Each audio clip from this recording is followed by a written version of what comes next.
How can you increase the leads that you get at your presentations? Listen to this on-air coaching call with one of our clients, Monica Young, on this episode of the Speaking Your Brand podcast. More and more women are making an impact by starting businesses, running for office, and speaking up for what matters. With my background as a TV political analyst, entrepreneur, and speaker, I interview and coach purpose-driven women to shape their brands, grow their companies, and become recognized as influencers in their field. This is Speaking Your Brand, your place to learn how to persuasively communicate your message to your audience. Hi there, and welcome to the Speaking Your Brand podcast. I'm your host, Carol Cox. One of the best reasons to be a speaker is to increase brand awareness for your business and to generate leads and clients, especially as social media gets noisier and the algorithms make it harder for our content to be seen. Being a speaker standing in front of an audience, whether in person or virtually, with the built-in credibility and authority and attention that comes from that is an incredible opportunity to connect with potential clients and take them to the next step on their buying journey with you. However, what I see happen a lot is that speakers provide too much content, especially too much training content in their lead generation presentations, which makes it less likely that they will get the leads that they want. This episode is an on-air coaching call from one of our Thought Leader Academy clients, Monica Young, as she pivots from training content to thought leadership in her presentations. Monica is a productivity consultant and CEO of My Productive Biz, and she has a framework around do less, accomplish more. And she's been presenting this framework and her workshop style presentations, both virtually and in person, especially over the past couple of months. And I know that Monica has an incredible opportunity to focus her content to increase the number of leads that she's getting from her presentations because she's a great speaker and she has really valuable insights to share with her audience.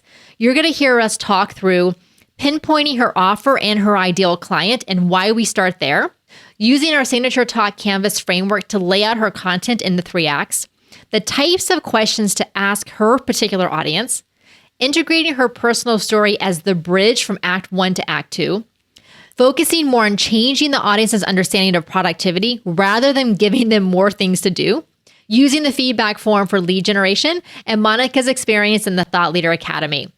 If you would like to hear more about our Signature Talk Canvas framework, go back 2 episodes to episode 288. I walk through our framework and how you can use it yourself with those 3 acts. And then last week's episode was all about how to increase your speaker fees. So there's different types of speaking that most of us do. We will do free speaking or maybe lower price speaking specifically for lead generation. And so that's what you're going to hear in this on-air coaching call. And then of course, there's a speaking that we get directly paid for, whether it's keynotes, workshops, and other types of presentations. And that's what I covered on last week's episode. If you would like to apply for our Thought Leader Academy, you can get all the details and submit your application at speakingyourbrand.com/academy. Again, that's speakingyourbrand.com/academy. Our next start date is August 30th, 2022. So it's coming up in just a couple of weeks. Get your application in as soon as possible because in the next step is we schedule a 30-minute Zoom call with you to talk through your goals, what you want to achieve, and if the Thought Leader Academy is the best fit for you. Again, get all the details, submit your application today at speakingyourbrand.com/academy. Now, let's get on with the show.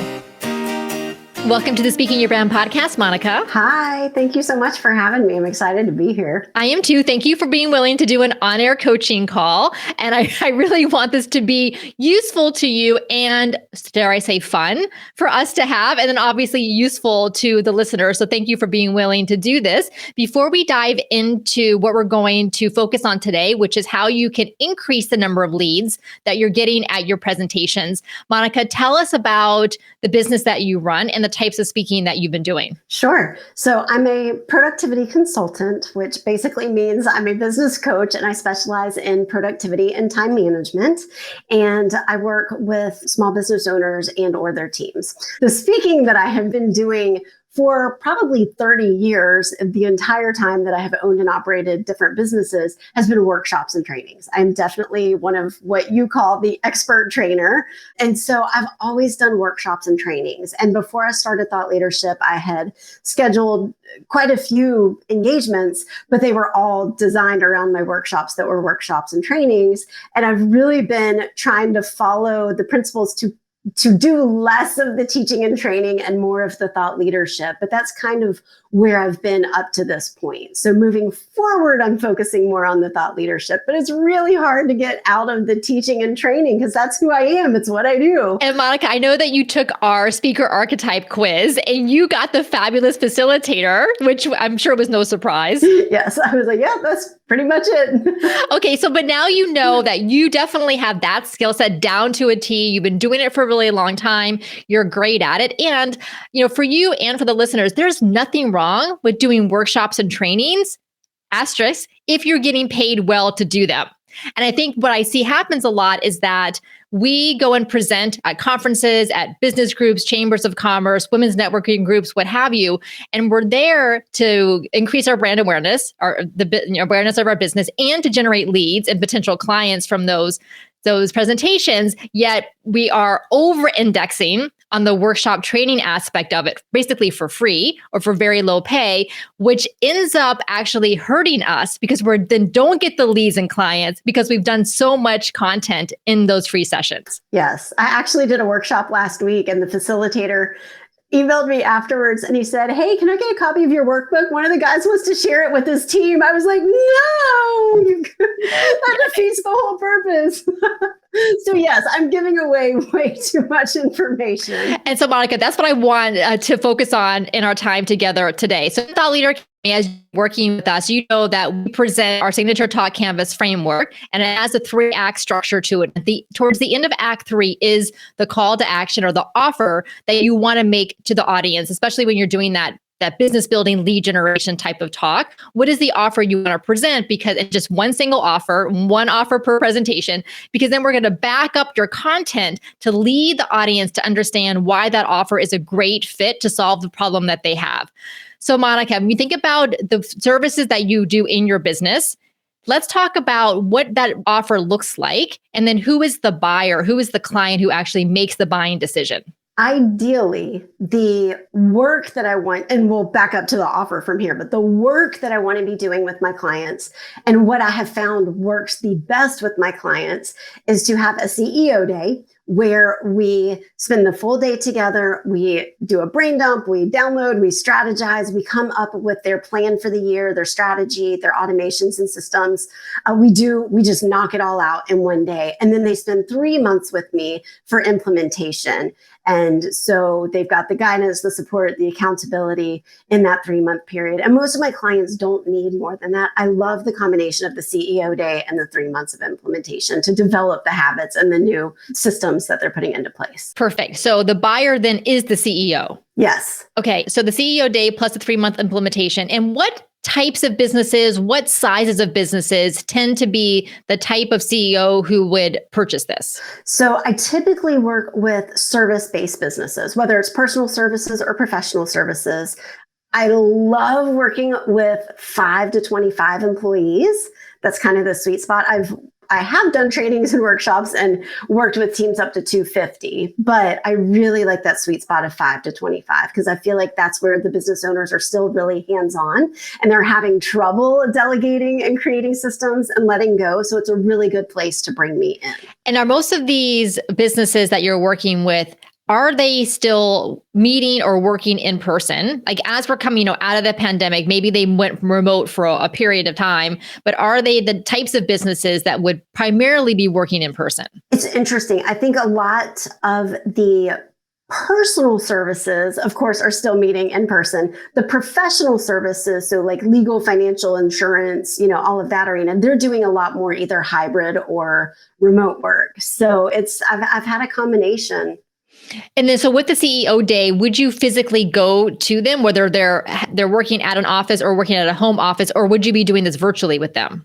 I prefer to work with them in person. I like to be kind of hands-on with just diving in there. But I can do it virtually as well. But I do prefer in person. Okay, perfect. So we got the CEO day plus the 3 months of implementation. And you mentioned that it seems to be because this is for a CEO, this is not for a manager level or even like say like a practitioner, like someone who's doing kind of a particular job in the business. So this is the CEO. They have a lot of hats that they're wearing, a lot of responsibilities that they have, delegation you mentioned. What are the particular pain points and needs that they have? How do they get to the trigger point where they're like, I can't keep doing this anymore the way I've been doing it? The two phrases I hear the most are, I have too much to do and not enough time. And the biggest one is, I just can't get caught up. I just need to get caught up. And I need a day to get caught up. And that's where the CEO day came from. But usually the trigger is they've either lost an employee or team member, or they've lost a client or prospect, because the overwhelm of trying to do all the things and trying to wear all the hats, all of that overwhelm, they're just not operating at their full capacity and their full potential. And so usually something to that point, or it's usually a client or a team member that they've lost because of their disorganization. Okay, that's really powerful because as human beings, we have an aversion to loss. We like to gain things. So like gaining time, gaining organization is important, but then we also have to make sure that we talk a little bit about what they have already lost or what they could lose. I just thought of one more. I'm so sorry. So team member, client, or family, they got in trouble for being on their phone on vacation or laptop on vacation. That's usually a big trigger because their spouse or their family will say, this has got to change. And so that's another big trigger also. Perfect. And Monica, what do they say to themselves, the CEOs say to themselves, as far as why they don't have enough time, why they're so overwhelmed, why they're disorganized? What is that kind of like, iceberg? What's above the surface of the iceberg that they're seeing that they would say is the problem? Gosh, that's a great question. Their knee-jerk reaction is, I just don't have enough time. Too much to do, not enough time. But what is causing that is just either business is growing and it's growing fast. A lot of business owners aren't actually taught how to run a business, even if they've gone to business school. Nobody can teach you the reality of the day-to-day of running a business. And so we figure things out on the fly. We hold it together with Band-Aids and duct tape, and we're just dreading the day that the wheels fall off.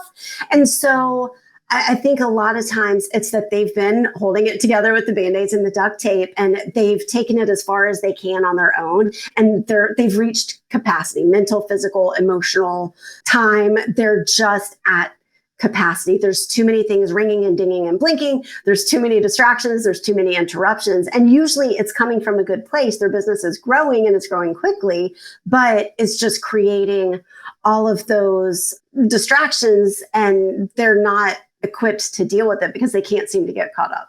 It's the productivity conundrum. How am I supposed to get stuff done when I can't get stuff done? Okay, perfect. I'm glad you mentioned productivity because we're going to come back to that word in just a moment and how they understand it for themselves. So I mentioned, like, if we have this iceberg, what's above the surface that they can see is that they just don't have enough time. They have so many tasks. They have so many responsibilities. They have some team members.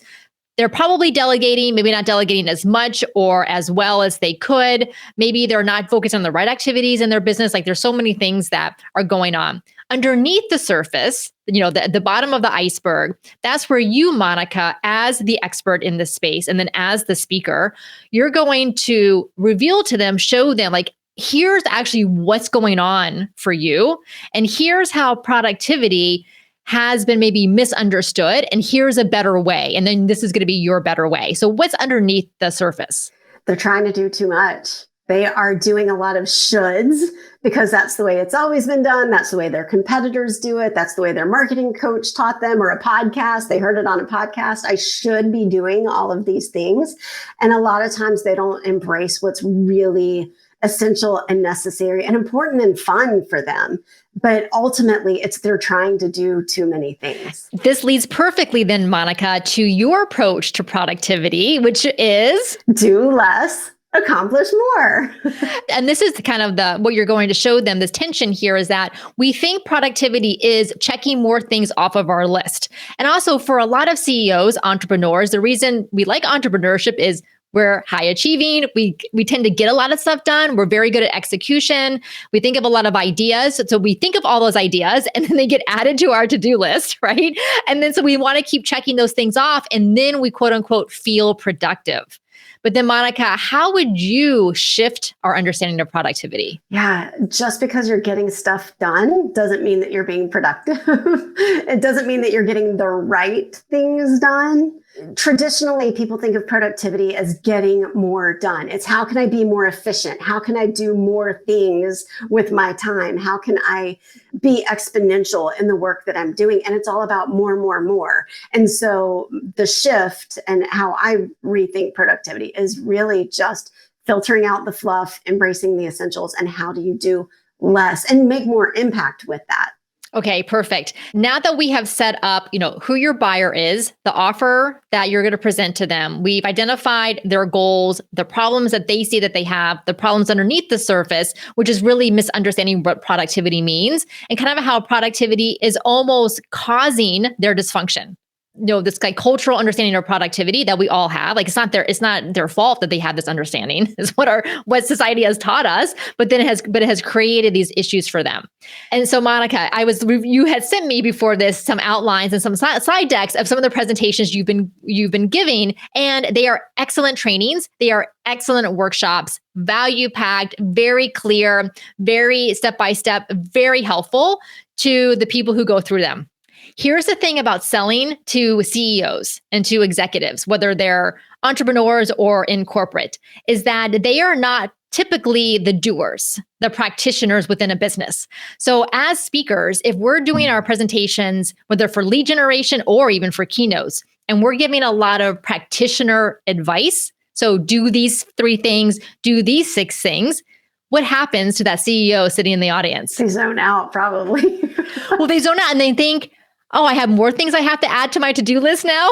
Yes. When I'm already maxed out, I already feel like I don't have enough time. Yes. And so for the practitioners, the workers coming in their 20s, they need those tips because that's the learning period for them in the workplace. The CEOs now, they need this mindset shift, this new understanding of why the things haven't been working and what's possible instead. And this is where your process, Monica, and your framework and your thought leadership comes in.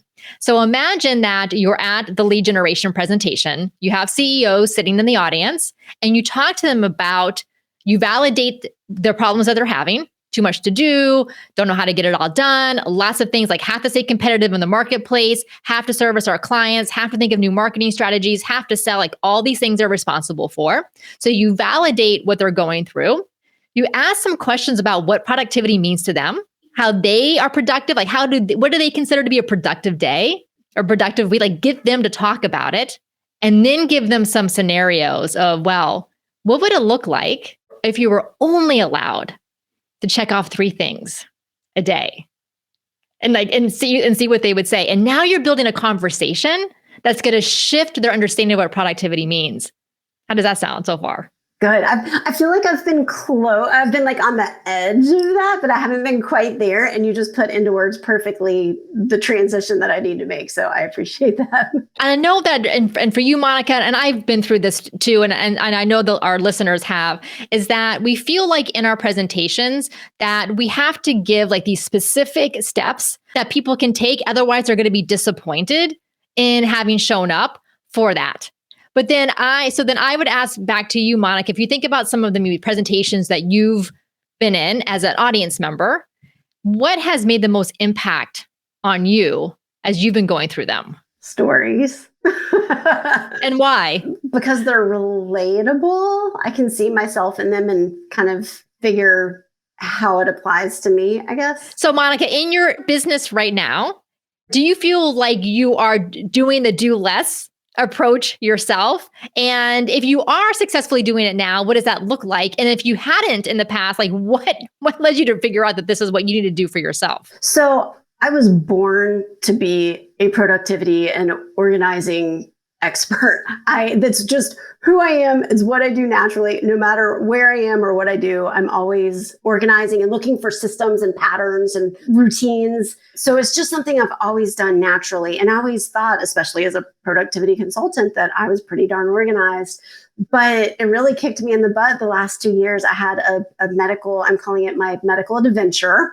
Long story short, I was really sick during COVID. I got sick February before COVID hit here in March for about a year and a half before I got a diagnosis, had a surgery, and then still was sick, went another 6 months before diagnosis. So really about 2 years where I could barely function. I could barely get out of bed. And I really had only about 2 or 3 hours a day that I could process information and communicate and get things done. But I still had a business to run. I still had a team. I still had clients. And so I originally was like, oh, I'm just going to figure out how to squeeze what I was doing in a 6 or 8 hour day into a 2-hour day. And so, revisited all of my systems and my organizing principles and productivity. And then it was like, oh yeah, that's not going to work. You can't fit, no matter how productive you are, you can't fit 6 or 8 hours into a 2-hour day. And so that was where I was kind of like, oh, I have to do less. I have to filter out the fluff and really get it down to the essentials and the necessities of how to serve my clients, serve my team, pay my medical bills. And so it was this whole new level of getting stuff done for me and productivity, where, I was always efficient. Now I'm super productive. And even though now I'm functioning better and I've learned how to manage my medical issues, I still am trying to keep to where I'm only focusing on my essentials for 2 to 3 hours a day. And then anything else I do is bonus points. That is such an incredible story, Monica, and so helpful for the people in the audience to hear that, because they very much can relate to it, even if they didn't have had a medical situation. But maybe there have been times in their business where for a week they couldn't do the stuff that they needed to because of family issues or other, things that are going on, or maybe just a vacation. Like maybe they just wanted to take time off and maybe they couldn't figure out how to actually make that happen. I see that story, Monica, kind of towards the end of Act 1.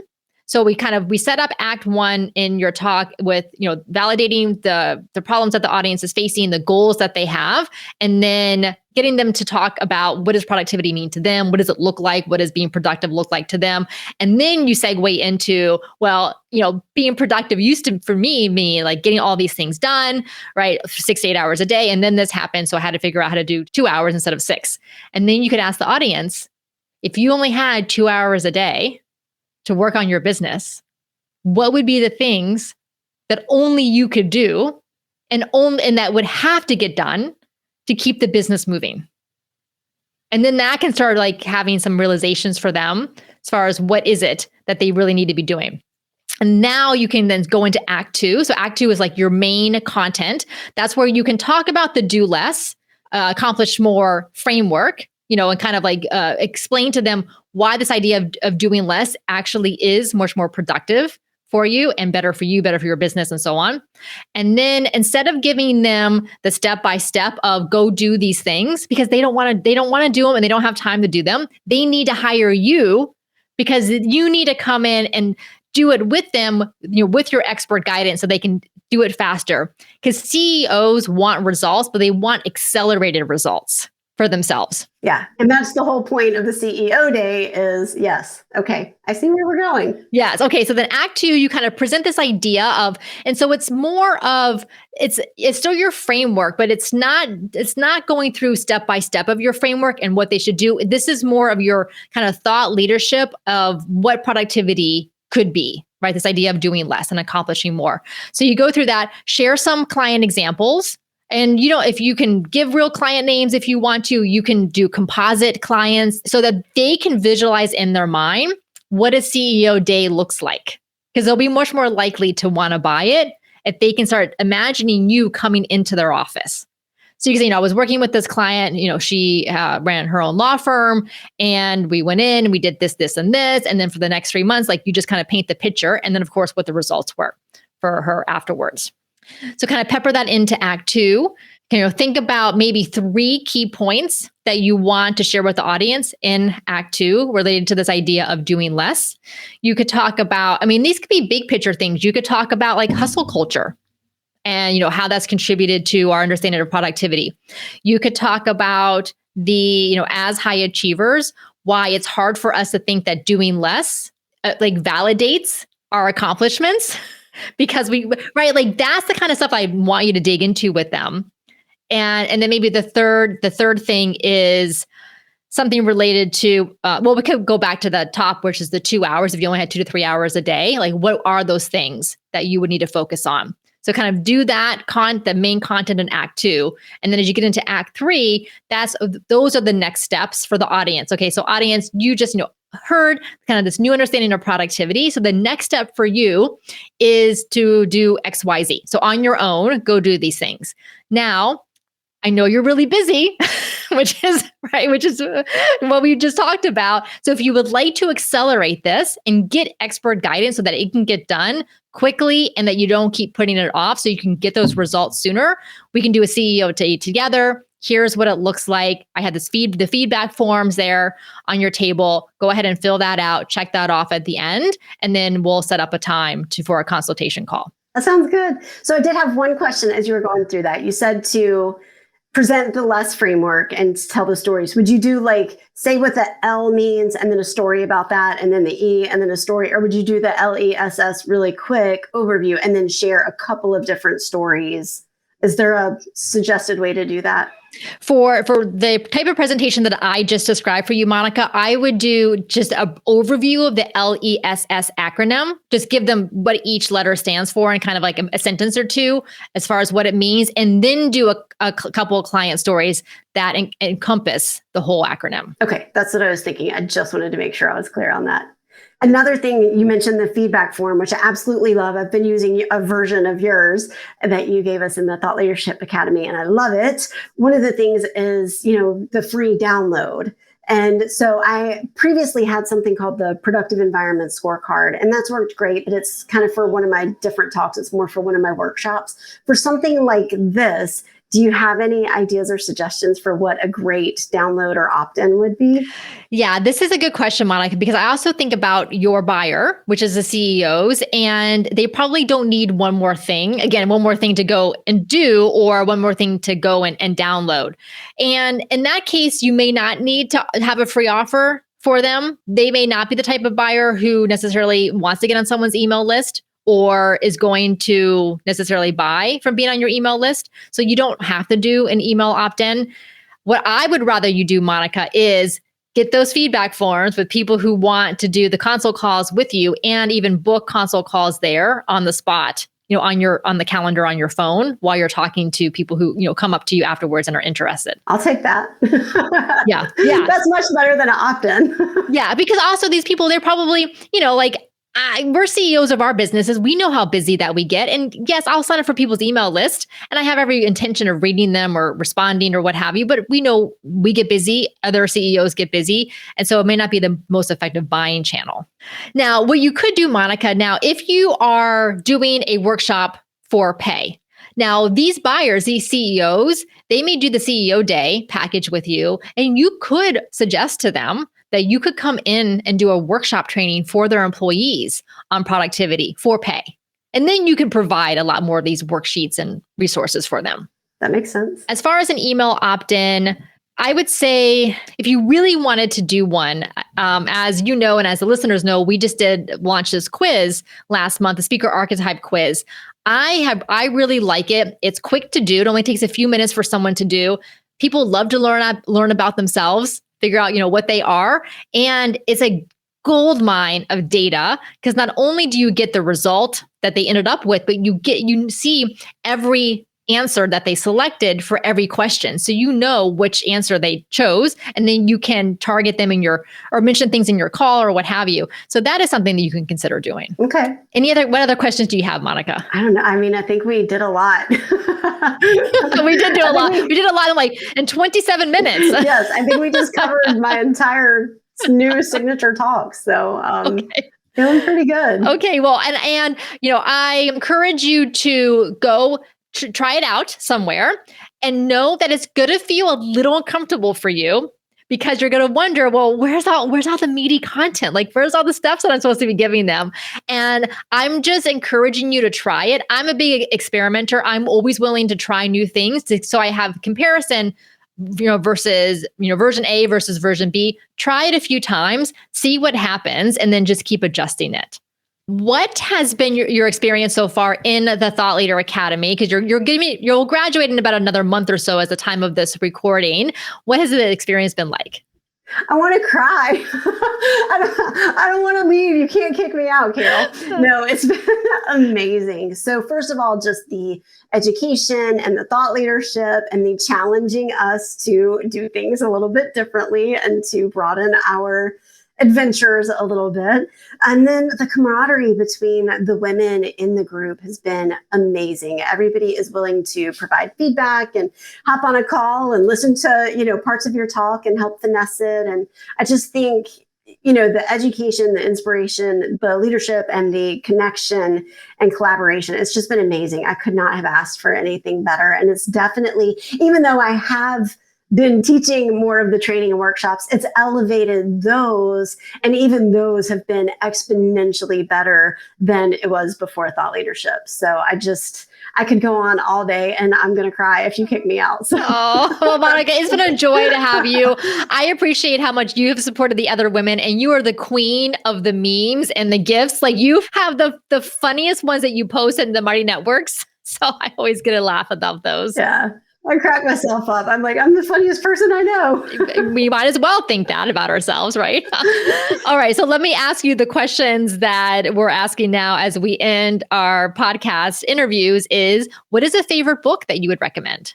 And speaking of funny, I love Jen Sincero and her You're a Badass series, because especially in productivity, things are very like organizational and check off your lists and very like administrative. And I tend to lean more of that way. So I seek out funny, especially when I'm looking for education and inspiration. So I love Jen Sincero. She's just so funny. And I know I looked at your slides, and you do have humor in your slides. And I want to see more of this humor come out in your stories and in your content, Monica. And I just had this memory of our consult call back in, I think it was April or May, for the Thought Leader Academy. And you were talking about your fitness background. And I think you mentioned Hans and Franz. Oh my gosh, yes. Please tell the listeners about Hans and Franz in case they're too young. Oh, Hans and Franz were from Saturday Night Live, and they were like bodybuilders, and their sweatpants and sweatshirts, their gray rocky sweatpants and sweatshirts were stuffed with towels or something. But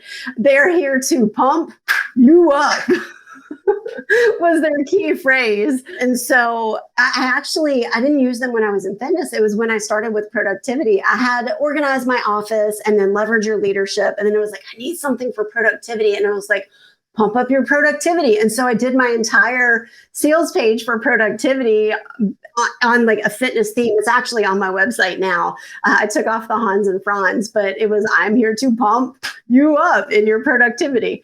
So again, I think I'm hilarious. I know I'm so silly, but it just, you got to have some fun. Yeah, you definitely need to. All right. Thank you for sharing that. Next question, favorite TED Talk. Okay. So there's a woman named Carrie Thomas, and her talk is called From Clutter to Clarity. It's a fantastic talk. She has, I checked a couple of days ago, and she had 995,000 views, which is pretty amazing. And she's a friend of mine. She's one of my colleagues. And so even though there's, some other ones that I could call out, because I actually know her as a human being, I know somebody who's done a TED Talk who has almost 1 million views.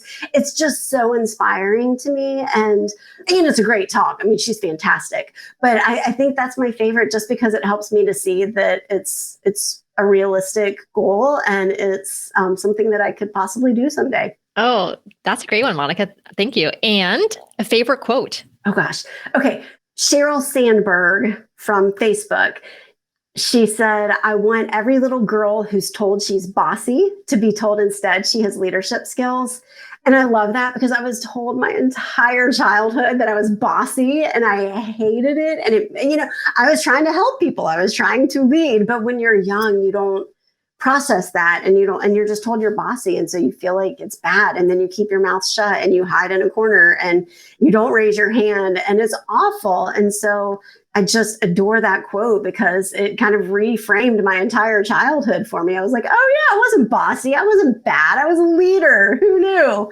So it just reframed my entire childhood. And that quote really sticks with me. Right. Because what boy has been called bossy? Doesn't happen. No, they said they have, he has natural leadership qualities.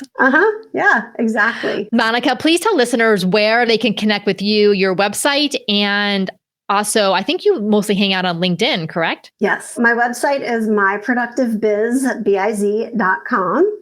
And I, in theory, hang out a lot on LinkedIn. I am making a commitment, and I'm doing it live right here, to be on LinkedIn more frequently and sharing, we talked about in our group, sharing productivity power-ups. So little 2 to 3 minute tips here and there. I'm not going to do like big, long talks on productivity because that defeats the whole purpose, but I'll be in there offering productivity power-ups weekly. So starting in August. Fantastic. And for those of you listening, if you want to find out your speaker archetype, you can take our free quiz at speakingyourbrand.com/quiz. And if you would like to apply for our Thought Leader Academy, like the one that Monica is in right now, you can get all of the details and submit your application at speakingyourbrand.com/academy. Again, that's speakingyourbrand.com/academy.